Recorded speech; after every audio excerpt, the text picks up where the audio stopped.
America, another big campaign for the South American tournament. Argentina, after 28 long years, clinching a major international title. The last time they won was back in 1993.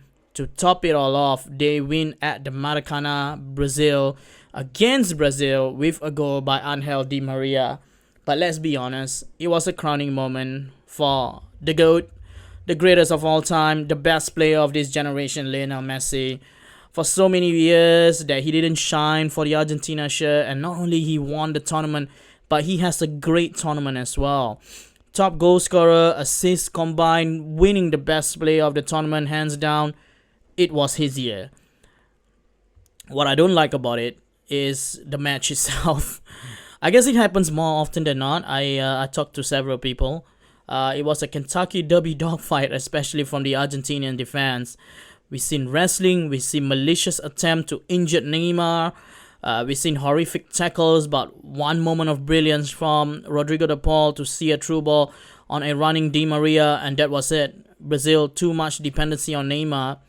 But also at times, Neymar couldn't do it by himself, but wanted to. I think the miss by Gabriel Jesus, the suspension for Gabriel Jesus was a big hit. I think he and Neymar complement each other when it comes to the forward line.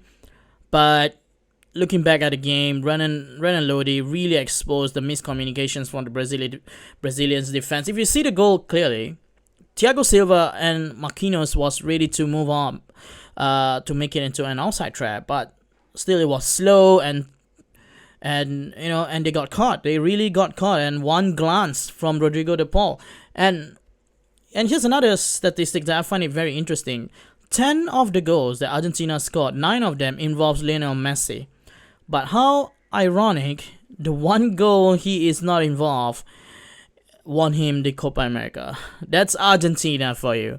Lionel Scaloni, a low-profile manager, an average footballer, plays in La Liga, plays for, I think if I'm not mistaken, he plays for Real Sociedad.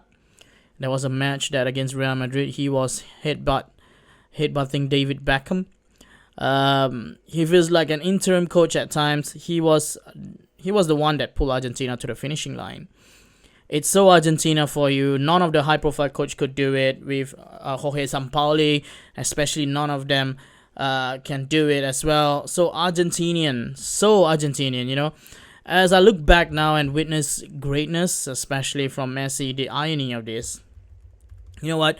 For so many years, he have been in the shadows of Maradona, compared to Maradona. But when the great man passed away, suddenly he took over and produced something that a Maradona could actually do. For so many years, Argentinian fans complain about Messi wins cup and trophies for Barcelona, but not Argentina, and how he did it for Argentina. The one time he is not contracted to Barcelona.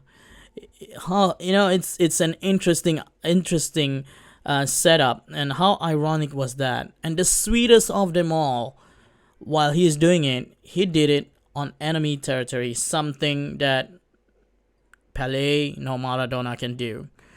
Truly the best player of all time, quite possibly the best ever.